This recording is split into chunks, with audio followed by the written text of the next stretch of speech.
PlanetSide 2 is definitely one of the biggest launches in the history of Sony Online Entertainment, and I think that all the people that work here have so much pride because it exemplifies the kinds of games that we want to be making, the business model we want to be able to support and promote, the type of marketing that we want to be doing, and our teams being as integrated and collaborative as they were.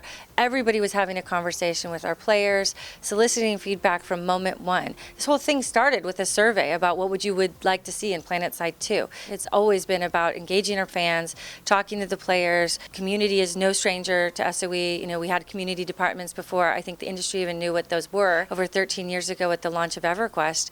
And it really takes every single person. It started with a big bang CG trailer that Blur made, and I just love those guys. They do phenomenal work, and Kotaku just put it on the top 10 list of trailers for the year. And that really sort of catapulted us out of E3 as a game to be recognized, one to watch, and then through our whole beta period and on the road to launch, we just kept feeding that machine and the virality and the word of mouth nature of it and finding things that really rang true to our players. I mean, our marketing strategy has always been at the second level. So once you have sort of an activation and awareness about PlanetSide 2, that very next layer is the empires. People are religious about these empires, and they each have such a unique, distinct personality and type of following, and to watch that rivalry happen online is really fun because people are constantly poking at one another and sort of prodding. And that's why the Empire videos were such a perfect facet to the campaign. And we didn't feel like they were something that it should lead the campaign because we needed to set up the context for what PlanetSide 2 and that massive scale.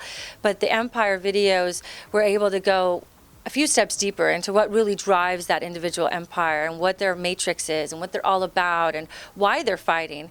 And that's something that definitely resonates with people. And then on the opposite side, when we were able to film different outfits representing their own, they really go hand in hand. So we have the player-made videos that are their sort of vision of those empires and what they do each day on Euraxis, as well as these really high-end, polished videos that we were able to produce that kind of speak more to the mantra of the individual empires. And so in tandem, they really complete that full picture. Community feedback is always a very sort of interesting dynamic of online games because the players are the ones that are in the game every single day and know what they want out of that game experience. But we also have to align resources as a company to be able to do long-term initiatives or programs and make features that people want.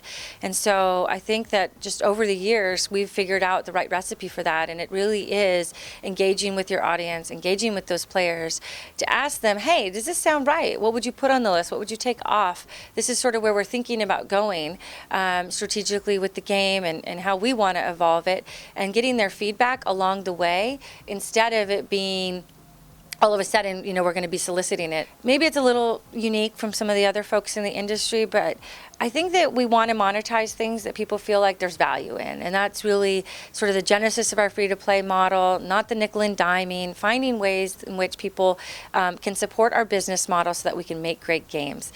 And then the reverse is true. We really want to feed the ecosystem and allow our players to monetize from us. So creating those YouTube videos and supporting their own channel, monetize away. We love the fact that our players are going to be able to actually create a living for themselves off PlanetSide 2. And the fact is a couple of our players have actually already quit their jobs. We even have an initiative at Sony Online called Player Studio where players are creating items that are going into the game worlds and we're splitting the profits with them. So I think all of that is very indicative of where the future is going. And I hate to use the word user-generated content because it's sort of cliche, but we really see ourselves building game worlds alongside our player bases, and that involves them at every step of the way.